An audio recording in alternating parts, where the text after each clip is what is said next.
How's it going? How's it going? Welcome aboard. This is I, TJ, and today it is my pleasure to bring you one of my cool buddies out from Cape Town.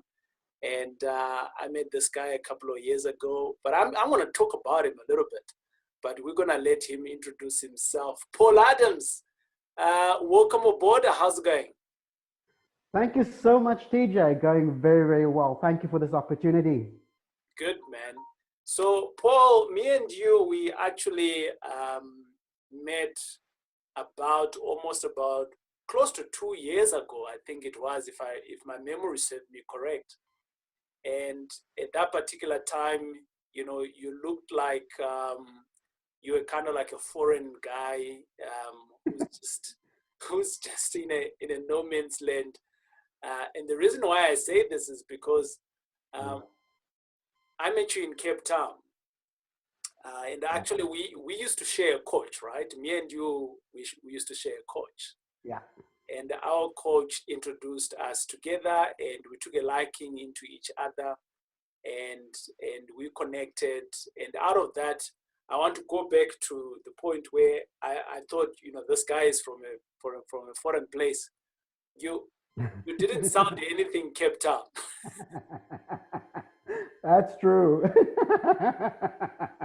I asked the person, so where you're from? And you said, nah, you've just been overseas for a little bit. Yes. Who is Paul? And I mean, I just want to zoom into the fact of why were you overseas, you know? Just tell us who you are for a minute. Great. Thank you so much for that question, TJ. I think firstly, it feels like I know you for 20 years. Yeah. And ironically, we met about a year ago, believe it or not. It's only been a year ago. Wow. It feels a lot longer. And yeah, absolutely. That meeting to me was life-changing, but we'll get into that. Paul, basically who I am, I'm a local boy from Cape Town. I've got 5 siblings. Yeah. I've been pretty much an entrepreneur since I was about 16 years old. Started my first business when I was 16, which was basically selling hair products to females, so to ladies, but no hair. Yeah. Which proves it again, it doesn't matter. Hey? It doesn't really matter. You just need to know a little bit about the product and you can do it. So my journey basically started as an entrepreneur when I was 16. Since then, I was running from an interior decorating business to getting involved in recruitment, which I did for probably about 7 years. I did that. Yeah. And then I took a bit of a sabbatical. Okay. And I left South Africa and I spent close to 6 years in China as a teacher. So I was basically doing a little bit of university lecturing in South Africa, and then decided, you know what, I kind of like the education space. I like learning, and I felt that I could add some value. And so I left, packed up, and now went to China for about almost 6 years. Came back. Teaching in China? Yeah. I was teaching English and a topic called society, which is basically a combination of what we call EMS in South Africa, Economic Management and Science, I think it's called. Yeah. So it was a combination of that, and that was quite interesting because there I could just use the entrepreneur just came out, and I could just share the business side of who I am to 12-year-olds and 14-year-olds, and just influence and impact their lives, hopefully for the better. Yeah. When you left for China, I know that you're married and you got 2 beautiful daughters. Did you travel with your family when you went to China? Unfortunately not. Okay. And the reason for the travel was almost forced in a way, I would say it. Yeah. Forced by economic forces, which I'll touch on a little bit. Yeah. But also it was just not possible to pack up the whole family and just leave. And I think deep down in my heart, I always knew I'm going to come back. Yeah. I'm going to start a business or businesses. Yeah. And I didn't want to uproot my little girls. And I've got a beautiful wife. I don't know why she chose me. Yeah. Luckiest guy in the world, man. I know we all feel that way, but I I don't. left him. I left him here basically because you can imagine, minus the 6 years. Channing Yeah. was 6 when I left, basically. Yeah. Yeah. There was no way I was going to uproot the family for what I felt was a temporary calling. And I Yeah. call it a calling because that's what it felt like. So yeah, the family stayed behind. So Paul, once we are on that, right? You literally was. I mean, I salute you there in terms of the circumstances of your livelihood was not conducive. I should say maybe let me not use the word conducive, but you were trying to fend for your family, and you found an opportunity at a far distant land, and you packed up your bags as a man, and you left your wife, and you left your 2 kids. And you were there for year on year. And I don't know what it looked like. Were you coming back for Christmas or not? But I'm just trying to think here. You were gone for 6 years. Your wife was a single parent for the longest time, right? And whether you were sending money home and things like that, but that doesn't replace you as the father of the house. You know, I just want us to zoom in into a little bit on that one. When you came back, did you just pick up life from where you left off? Were there changes? Were there, what did it look like? You know, I always try to, I've had opportunities where I've declined going to work in Seychelles. Someone said to me, TJ, you mad? I'm like, no. I've declined going to work into Mauritius. I've declined a job in Ghana. I've declined a job in Kenya. Yeah, but I just want to hear from you, from someone who actually left their family and then eventually came back. That's probably a very, very, I wouldn't call it a difficult question, but it was a really, really tough decision to make. Right. It was at a time when I just basically had a bad business partner fallout, let's call it that, or blow up. Yeah. And I walked away from about 7 million rand at the time. So in my mind, I was going to play the whole entrepreneurial game, supporting other small businesses and help them create wealth. And suddenly I had nothing. And my leaving South Africa was forced in a way, but it was also a calling, because at that time when that fallout happened, it was a dark time. It was really, really dark. It was a dark time personally, and it was a dark time for family. And I just couldn't bear, quite frankly, being in South Africa. It was really a time when you need to get out.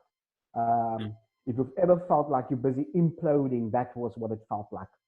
So to a certain extent, leaving the family behind was also for me to go and heal in a big way. And my wife understood that, which was, I can't speak enough of a person like that, so unselfishly saying, you know what, hubby, you go. Whatever that means, you go. Because quite frankly, I needed healing and I wasn't going to find it in South Africa. So I believe the call came, and it was really a call. It was supposed to be Thailand. And then China called, and Thailand just lost my CV. And I said, okay, that's kind of odd.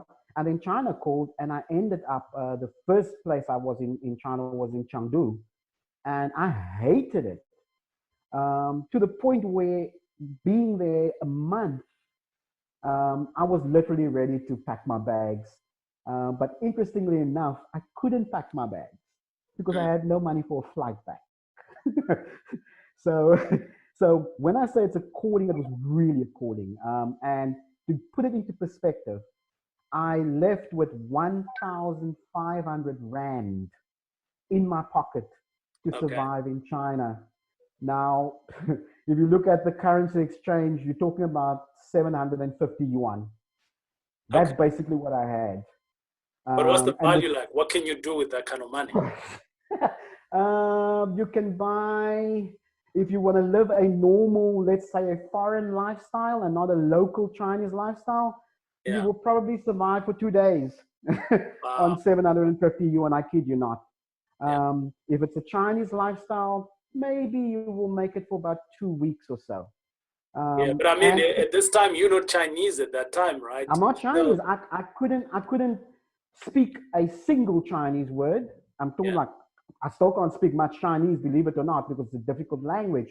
Yeah. But I couldn't speak a single Chinese. I couldn't even greet in Chinese when I left. Yeah. Um, and it was a scary moment. And Right. even that journey of how things changed, the job just didn't work out. Sure. Um, I was there for about a month and there was just no work. And it was during school holidays, by the way, which was in China during summer vacation and winter vacation could be about two months Wow. of holiday. Yeah. And I had equivalent to 2 weeks of basic lifestyle money to survive with the hope that at the end of that month I'm getting paid. And guess So, what? Never happened. yeah. I think in traditional conversation, people would ask, so how did you survive? But I'm not going to ask you that question because you are here. You survived, right? Yes, I Um, did. I did. so fast forward a little bit further. When I met you, it was at the end of your term in China, and you had actually gone into legacy training because me and Correct. we shared a coach together. And my coach was telling me that you're jumping into property.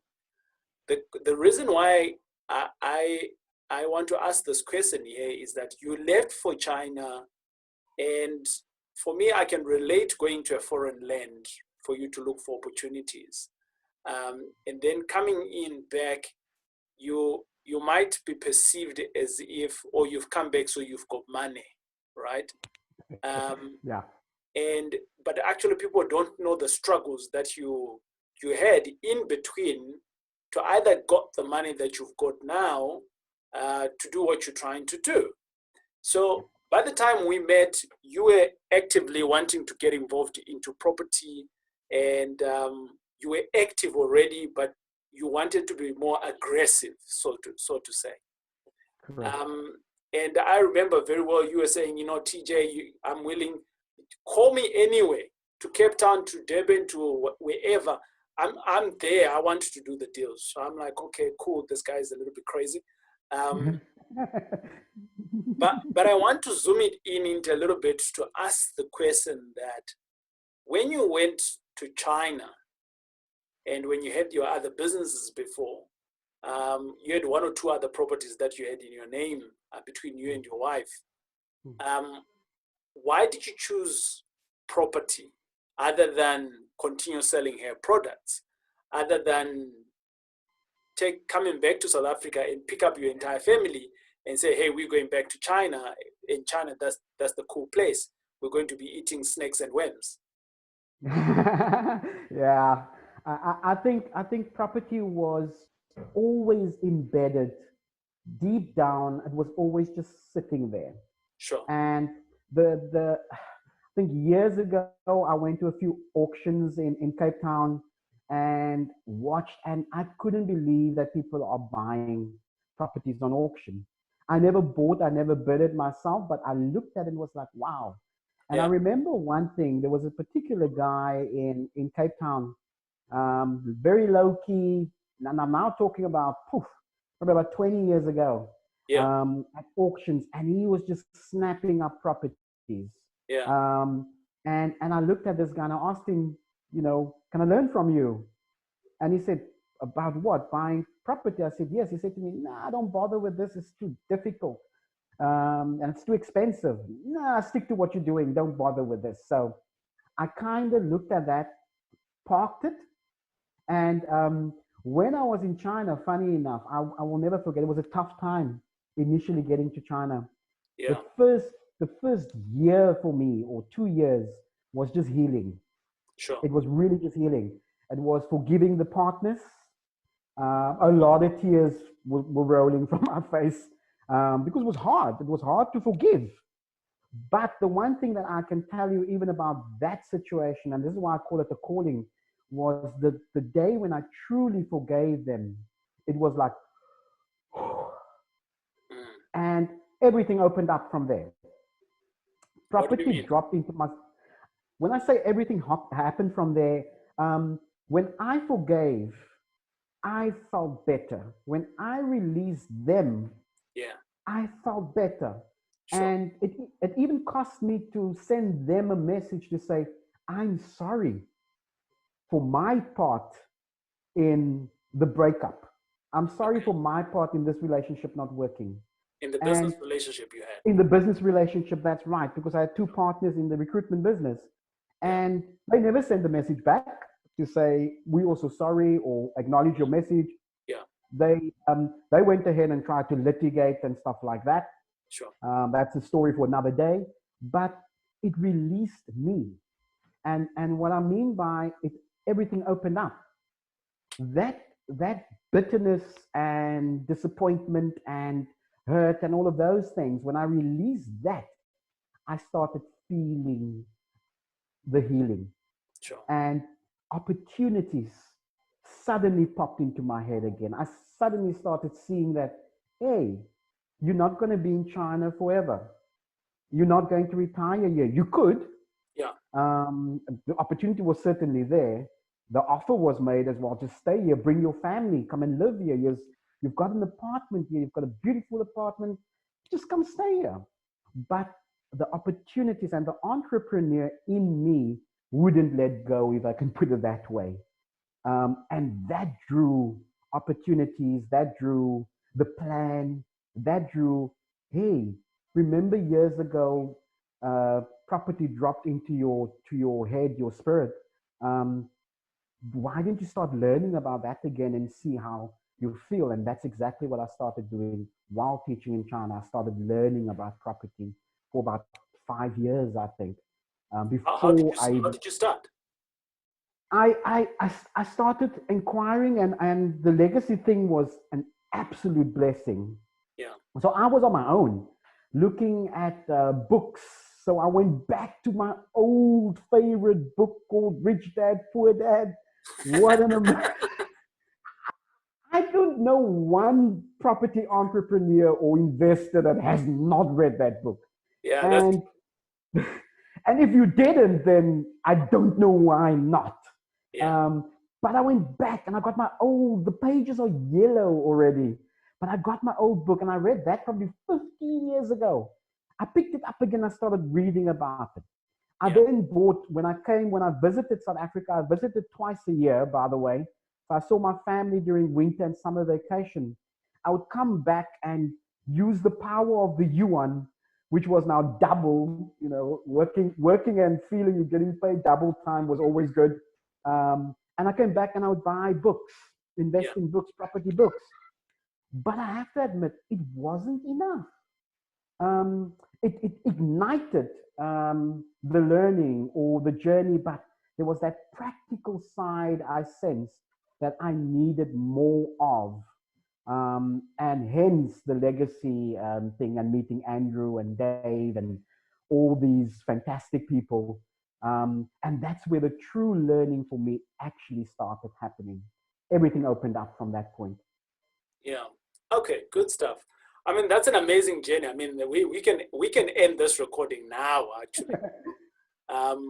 But I wanted to speak for us to cover out something very key for me, and a lot of people actually don't know how to do this thing, and yet it's truly available. When we met, you were like just saying, TJ, I'm just hungry to do deals. We took a trip at one point in Cape Town. And by the way, I'm always bragging to say, when I'm in Cape Town, I've got a chauffeur.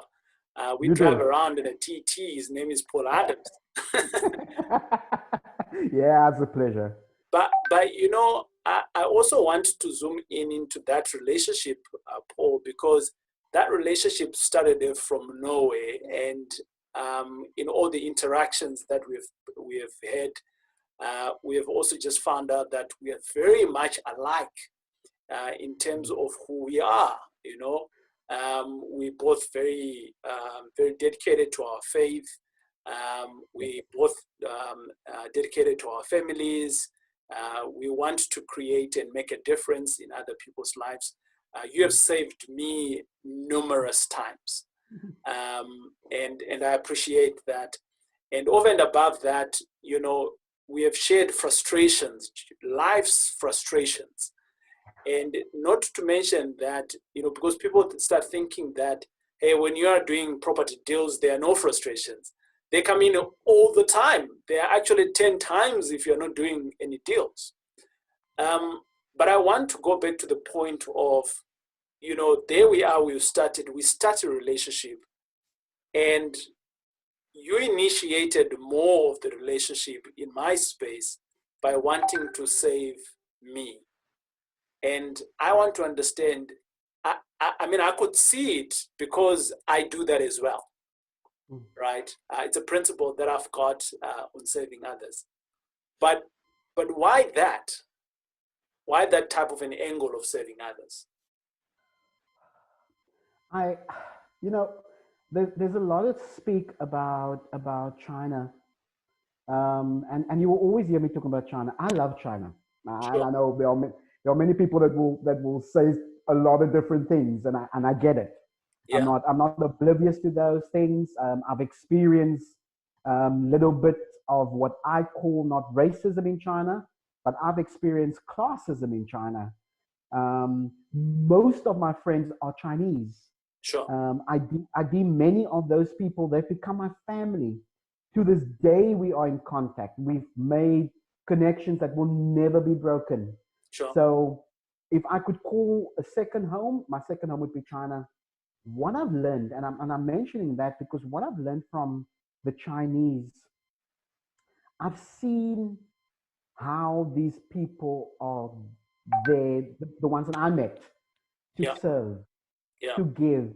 Yeah. And I have to admit, I have never in my entire life experienced such magnitude of giving and just opening themselves up.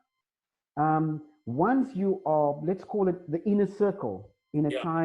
Chinese friend, that friend, TJ, will basically swim over an ocean and rivers and jump hoops for you. Yeah. I almost want to go as far as saying they will die for you. Wow. And the basis of that is the giving nature, understanding a struggle, understanding that they came from World War II basically obliterated, and they had to pick up this whole nation from scratch. Had no food, famine was rife. And while there, I could learn all these things that I never knew about China.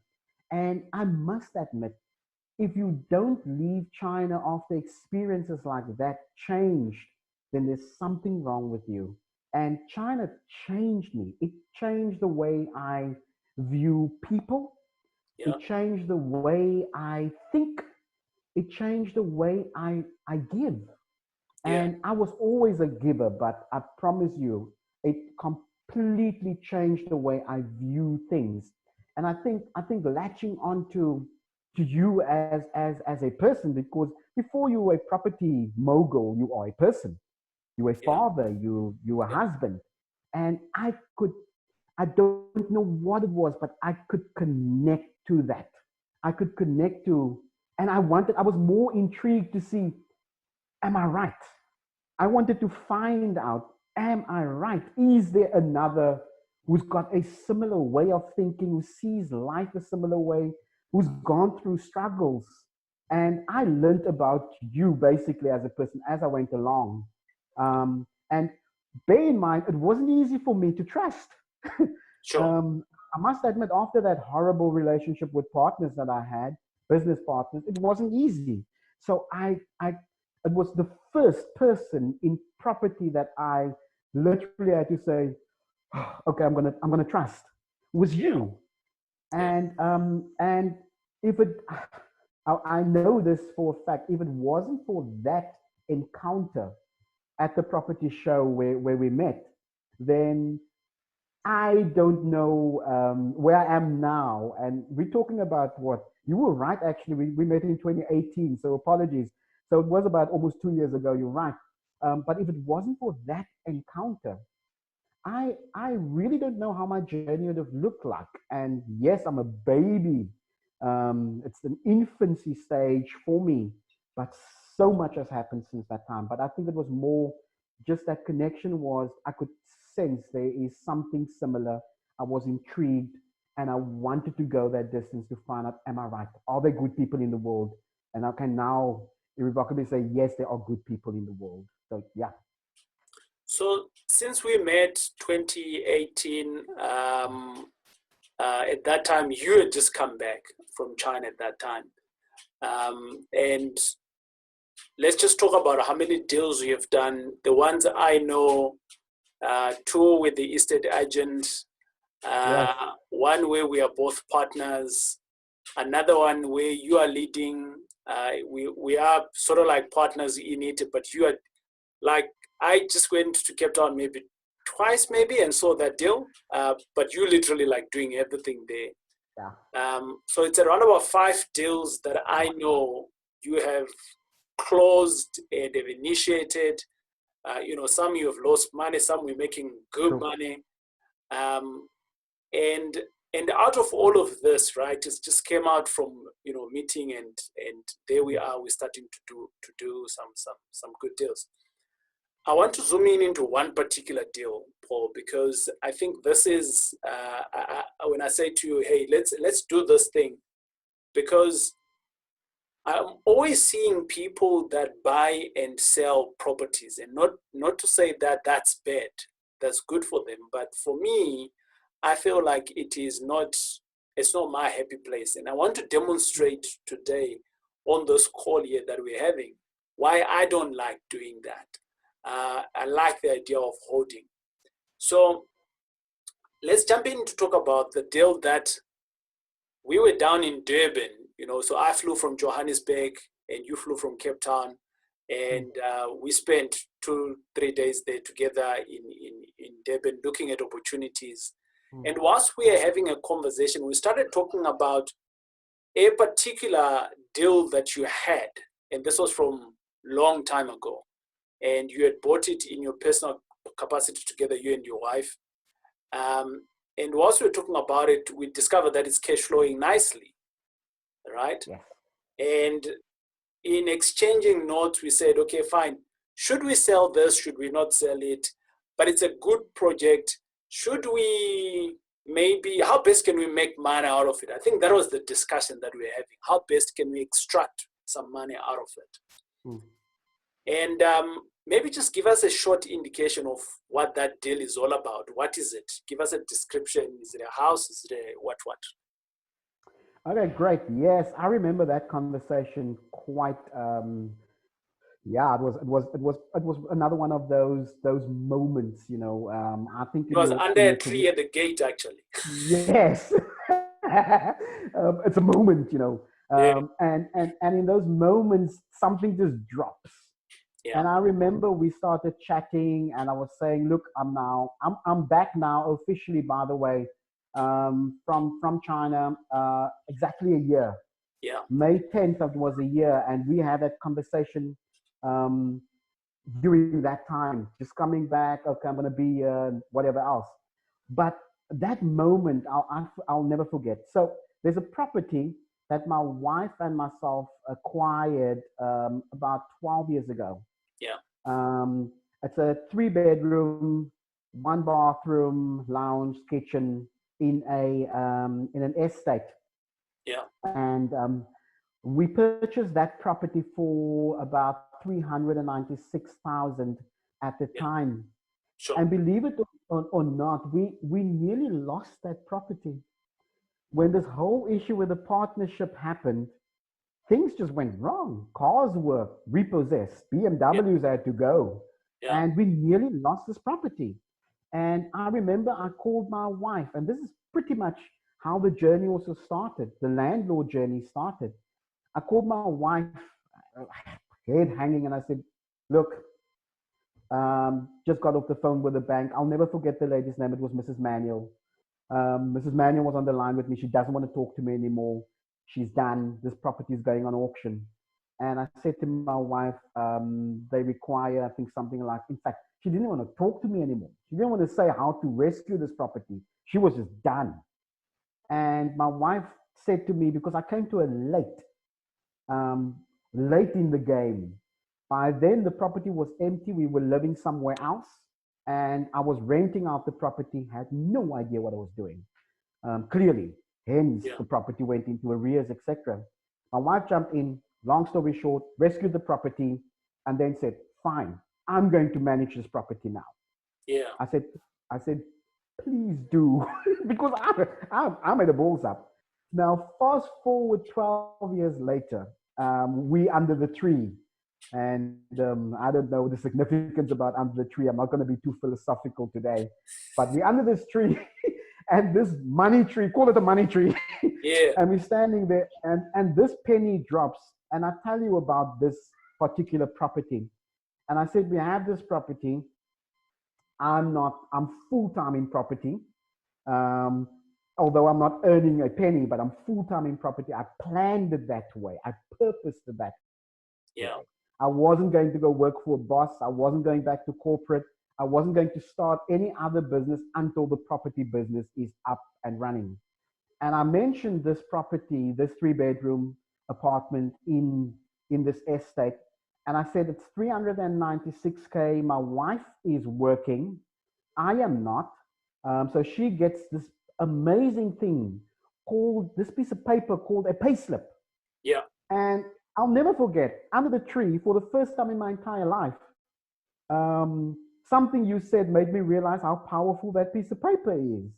And I was like, you mean a payslip can do all of that? Yeah. And the penny dropped.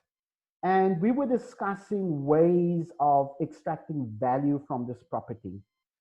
And I looked at it and without selling it. Without selling it. That was the thing. Because at the time, I knew this is a cash cow. Yeah. And for about 11 years, this property has been paying for itself. We've never had any rental that wasn't paid during that time after I stepped away from it. Yeah, after your wife fired you. She fired me, basically. And so from there, it was fine. And I couldn't, while I was in China for that 6 years, she was dealing with it. And she was doing fantastic. And I remember chatting to her. And after talking to you, and I said, look, you mentioned something called refinancing. Yeah. And I must admit, I've never heard the word before. Now, I'm a 45-year-old man. I've run businesses successfully, but I've never heard of refinancing, which shows me again that we don't know what we don't know. Yeah. And education is key. And I listened very carefully on how this works. And I then went and investigated a little bit deeper.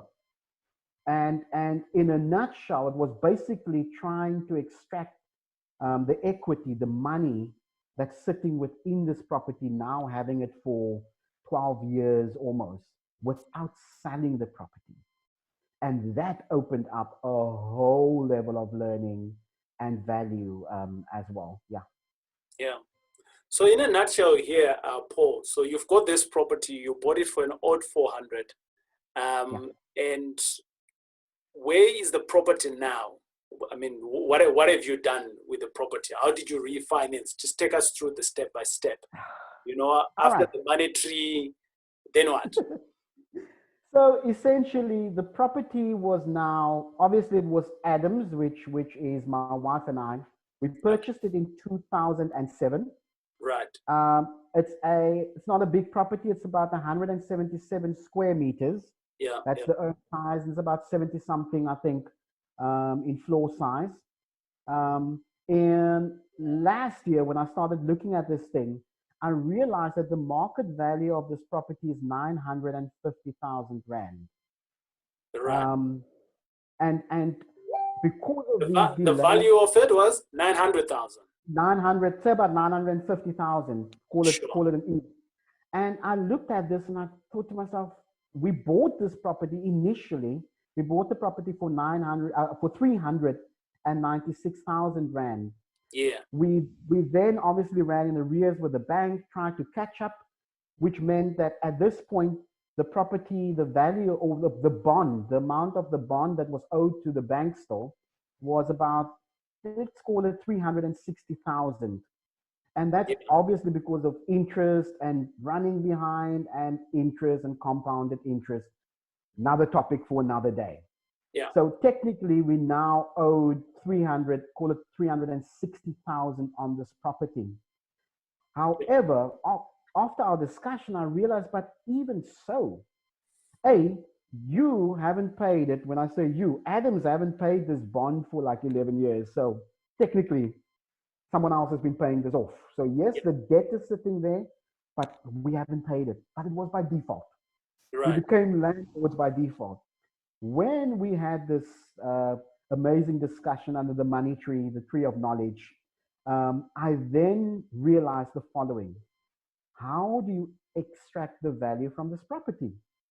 With 950K, I then went back to my wife, and this is, I almost want to pause a little bit on that. I went back to my wife and tried to explain what I've just learned. Yeah. I went to the missus and I said, hey, remember a guy called TJ? Oh yeah, I heard of this TJ suddenly. Where did you meet TJ? Did you meet him in China? I said, no, I met him in Cape Town. But how could you have met him in Cape Town when you just came back? I said, well, I did, Yeah. at this property thing. And we had this conversation. And she was quite concerned that I flew to Durban to go and meet you and go look at property deals, not Well, I think she was a little bit worried, I suppose. Are you going to come back? um, long, story, long story short, I came back and I explained refinancing to my wife. Yeah. And being an educator and the teacher in me, I always look at people's eyes. Right. When people are learning something or something is new, you will either get facial expressions like, Yeah. or you'll get, and then you get the interest. And Right. I saw this from my wife. The first time I talked about refinancing, she went, and I knew she's not getting it. She doesn't understand it yet. Yeah. And what it meant was I wasn't explaining it well enough. So I tried again. I went back. I took a step back. I said, okay, don't talk to her now. You don't know the topic well enough. Move away. I went back. I went to go research a little, and I made sure that I knew it. Then I picked up and I said, hey, let's have a quick chat. Made some tea, and I explained it again. Yeah. And I explained it basically as follows. And I said, there is money in our bond. Right. And the question I asked her was, are we going to go back to this house to live there?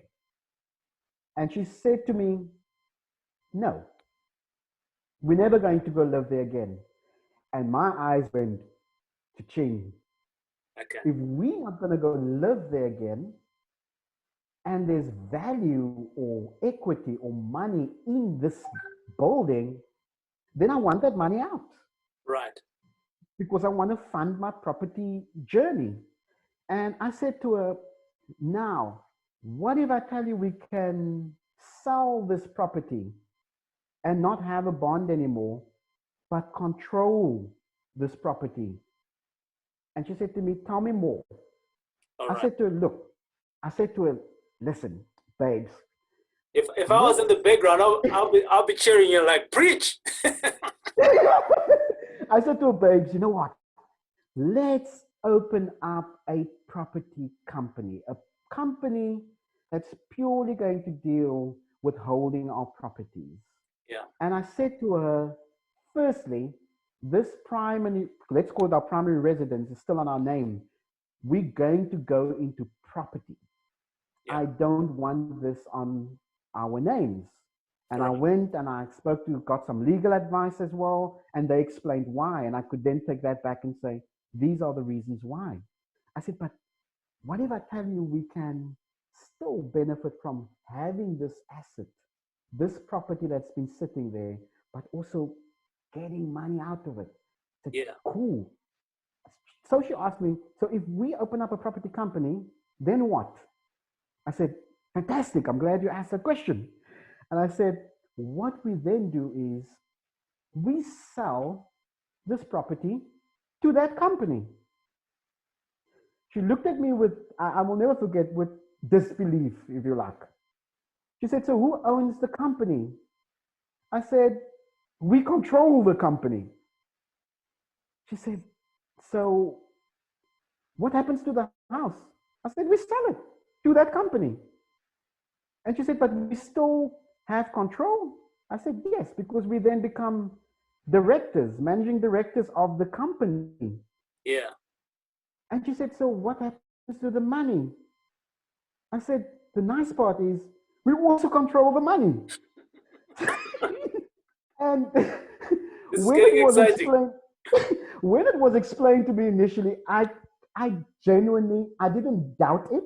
Yeah. Because by the time I met the likes of Andrew and Dave and all of those guys, I became a believer.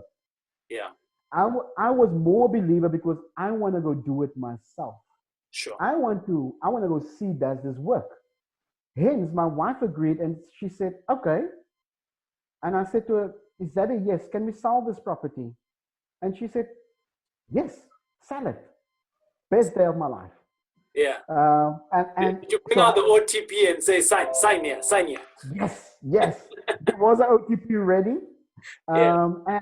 And I remember I registered the company, which I called the names, the four letters of my daughter's names, which is Phoenix and Channing. So I registered the company called Feakin Enterprises. And Feakin Enterprises was strategically also chosen like that because all we want to do is build a legacy for our daughters. We want them not to go through these struggles that we went through in our lives. So it is primarily a family business.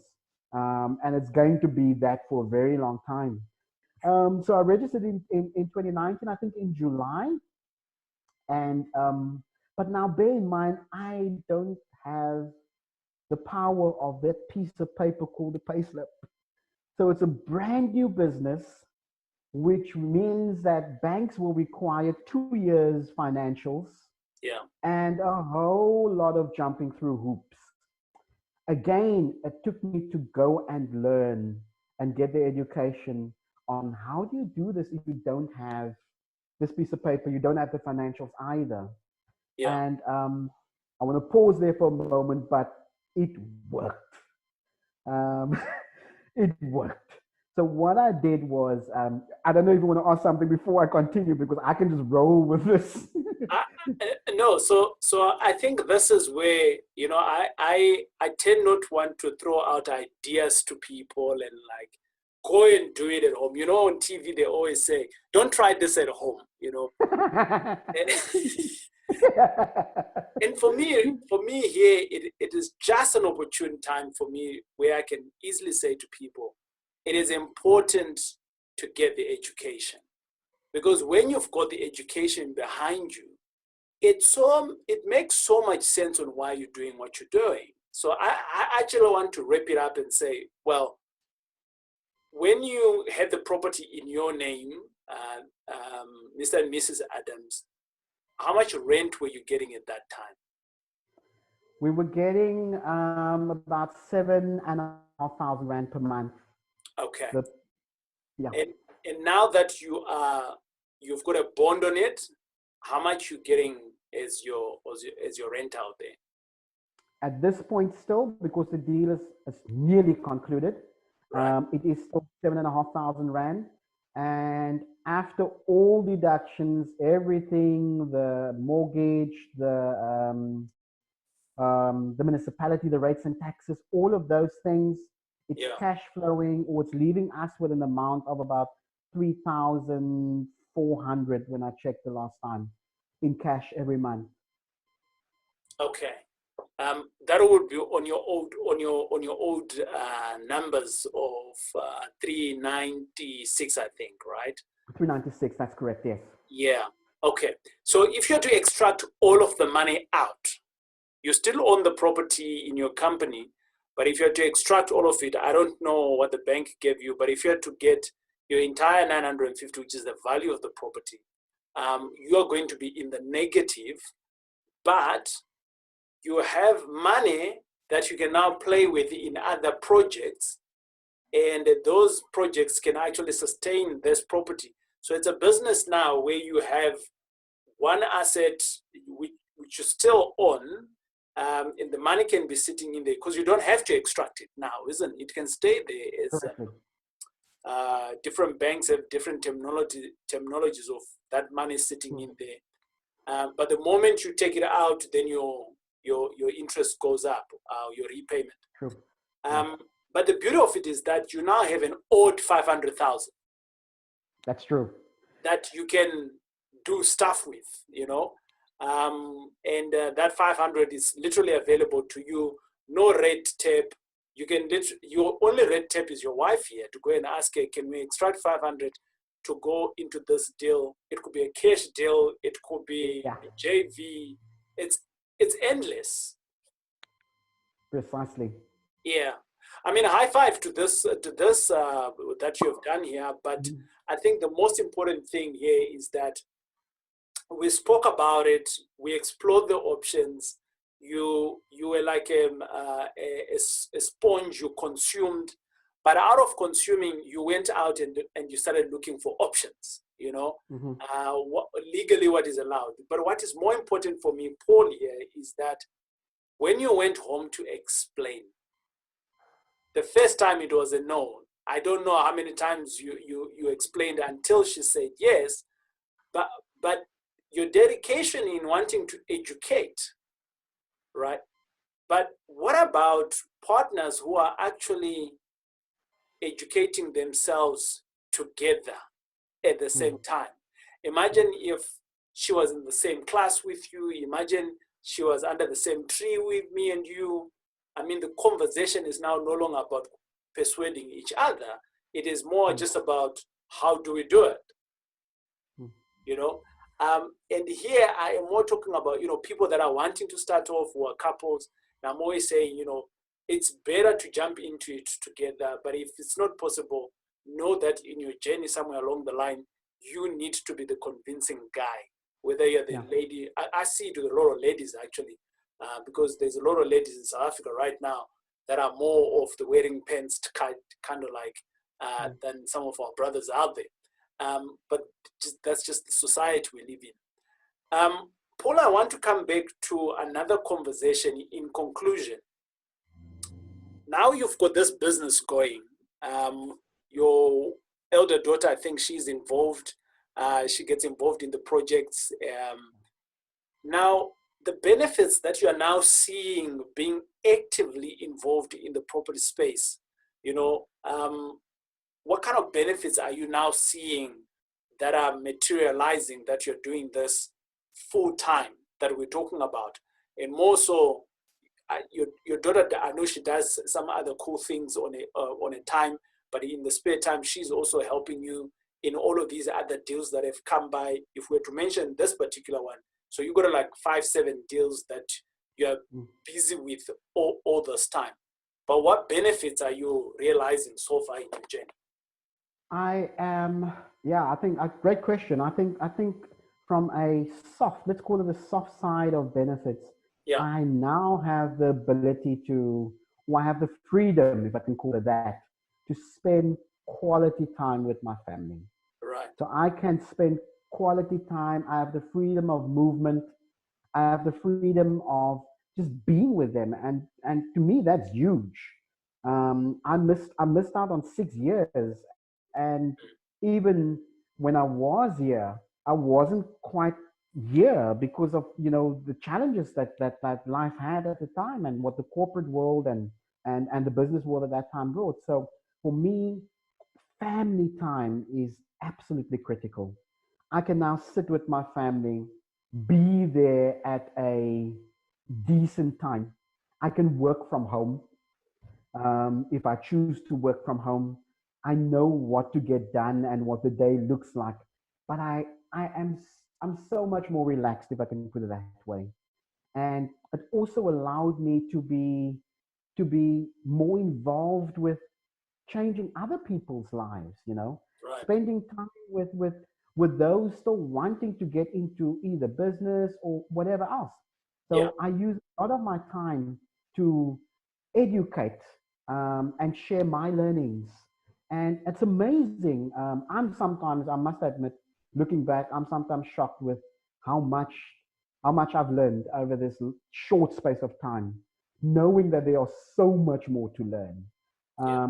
But what I think is little, if I shared with someone else, suddenly they look at me and it's like, wow. So it allowed me, just being full time, allows me to give back, Yeah. to share learnings, and I think what I love about the property space is there's no there's no concern of competition as such. It's a very different type of business. It's a networking, openly networking. It's sharing information. It's collaboration. It's working together on deals. Yeah. It's quite frankly, the property space, understanding it a little bit better now blows my mind. And just to wrap up that question, it really gave me freedom, absolute freedom. I am not financially free as yet, Yeah. but I'm not in the rat race as such. I'm not having to get up at 6 o'clock in the morning, having to jump in my car, drive 2 hours to Cape Town Central, and spend 5 or 8 hours working for an employer that does not appreciate me. I don't have any of that. I don't have those frustrations, which means I'm absolutely more focused and more productive. Um, and it opens up a world of opportunities, even during COVID, Yeah. which is interesting. And I'll share it with you a little bit more in depth. But I've just um, gone into buying a internet cafe print shop, which is pretty much a NPO, if you like. And we're going to raise funds to feed communities and to train communities.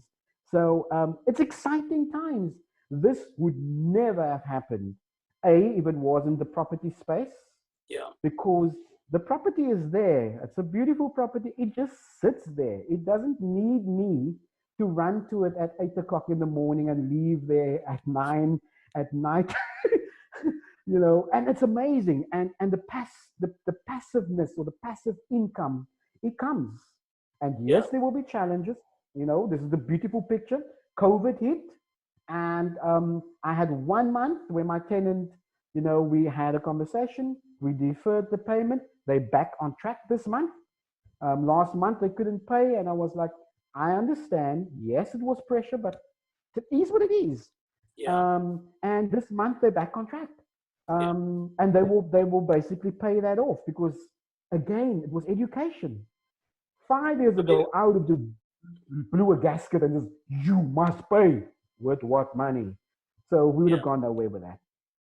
I mean, I know of another deal where you're involved right now. You haven't you've put the deal on contract. Yes. And the rent is being, you don't own that property. Uh, you have done some light renovation on it, and you are banking rent money that's coming to you. And again, that's the whole thinking around, you don't have to own everything in your personal capacity, but you need to be in control. Can I just touch on that? That deal excites me more than my own House Bardale deal. And I'll tell you why. I also heard and I learned from people that you can you can get into property without owning property. I didn't believe it. Yeah. That deal is an amazing deal. And I'll tell you why. I don't own the property, but I solved a problem. Okay. And yes, it took a little bit of legal speak. It took a little bit of intellect. And in a nutshell, just to wrap up that deal, it started out as do a quotation and fix up the property. Give me a quote to fix up the property, which then flowed into, oops, nope, this quotation is very high because the property is damaged. it was tenanted at the time. They weren't paying. The rates account was sky high. So there was a problem Yeah. that needed to be solved, a Yeah. massive problem. Yeah. I then got involved. I was asked, hey, can't you get these people out of this property? And I said, this wasn't part of the deal, but you know what? I'll give it a go. I then managed to, in a nice way, no legs were broken, no egos were bruised. I then managed to sit with this, family and say, this is where we're at. If you stay, you're going to be loaded with debt, and smart speak, and got them to see reason. And Yeah. the day But when I've they seen a told me, baseball bat in your car before. it's not mine. It's not. But I managed to get them to even see reason and even solve their problem. Sure. So by leaving, they left primarily without debt. Right. So, if you get into the nitty gritty of things, they were living for free. You Right. can't live for free. You have to pay. So they left eventually. And so I evicted them, in using a term, evicted them, and eventually got the property ready, sold the property, Right. cha-ching, not my property, sold that property, facilitated that deal, and also tenanted the property while they are paying occupational rent. And why that deal excites me is, after negotiations, I am now drawing rental from the property. Maybe it's just for a month, maybe it's for 2 months, it doesn't matter. I am now also able to draw rental. And that deal is probably going to be one of my focus points going forward. That deal to me is probably the biggest learnings that I've ever had so far. Cool. I mean, we are living in exciting times. The real estate has been, I think it's always been around. We just were not exposed to it the way that we are. And that's why all of this looks so exciting and cool with us. But Paul, it's been great having you around. This section here that we speak of, it's just called The Real Deal. And this is where we just talk about, an example of a deal that you've gone in. So you have shared more than one deal to us. We appreciate that. And I'm hoping that, other people have gotten through some nuggets into there. I've certainly gotten through some nuggets. But I'm going to ask you 3 questions, Paul, off the cuff, right? You just need to think of them, and off the cuff, you just need to answer me an answer. If at any given time, and Paul is chilled out on a chilled out day, where would we find Paul? On the beach. On the beach. On the beach. I'm a beach bum. So you're going to find me on the beach, walking around, not swimming necessarily, but walking on the beach. Nice. And just enjoying the fresh air. Nice. Any favorite books, business books that you've got? Rich Dad Poor Dad will always be that book that I go back to. One of my other favorite books, I think it's Dr. Spencer, Who Moved My Cheese? Yeah. Also an old one. I love that book because it's short. It's very, very short. Yeah. And of late, I've really gotten into Palo Calo. And the one book, I've got all these books now. I'm not through them yet. But the one that I specifically love and would recommend, and people have different opinions on it, is The Alchemist. And The Alchemist for me is exciting because after reading it, and I read it on a plane flying back from Dubai to Beijing, I finished it and I not only wept because of certain things that were so real, but I realized that you can actually turn anything or some things into gold. I'm not going to give away too much of the book. You need to go read it. It's kind of that book's like, what's it, The Richest Man in Babylon? Yeah. It's got a similar, to me, it's got a similar type of feel. But I don't want to give too much away of that book, but I've learned how to turn stuff into gold, the alchemy of turning things into gold. And I'm not even saying that lightly. I genuinely mean it, that you can turn dead things into value, into cash flowing. It's just amazing. So that's one of the big books for me. Cool. In closing, Paul, thanks very much. Is there 1 or 2 tips if anyone else is wanting to start, they could be sitting anywhere else, and you're saying, hey, for you to start in real estate, these are the 3 things that you need to do. 1, 2, what are those 3 things, or 2 things, or 1 thing that you need to do? I think the first thing for me would be authentic. Okay. Be true to who you are. If I can make an example, I am not Andrew Walker, you know. Yeah. I'm not Dave, I'm not TJ. I'm Paul Adams, and this is my ability. So own who you are. Don't try to act like someone else. Learn from them, fantastic, but be true to who you are. So be authentic. The other thing I would say is get an education, get educated. And I know many of the listeners and viewers have probably heard this before, but I'm going to urge you, do not attempt going into property just because you want to get into property and you think there's a lot of money. You can make a lot of money and you can lose a lot of money. So get educated, get trained. And I think if I can wrap it up, never stop learning. This journey of life is about learning. You're never going to know everything. Never ever going to know everything. And that's okay. It's the one thing that I would say, it's fine. If you don't know, you don't know. It's okay. Own who you are, be true to who you are, never stop learning, and get into this thing, get learning, and you can achieve pretty much anything you set your mind to. Boom! Ladies and gentlemen, you heard it right. That is from Paul Adams. And I've asked him before, him and Paul Adams, the singer, they each, and the names are spelled correctly, but the brothers definitely do look different, right? So it's been awesome. Thanks a lot, Paul, for allowing us, to be here as a guest for us. Clearly, we've learned quite a lot. So there you are, ladies and gentlemen. It is over and out from me. God bless and cheers.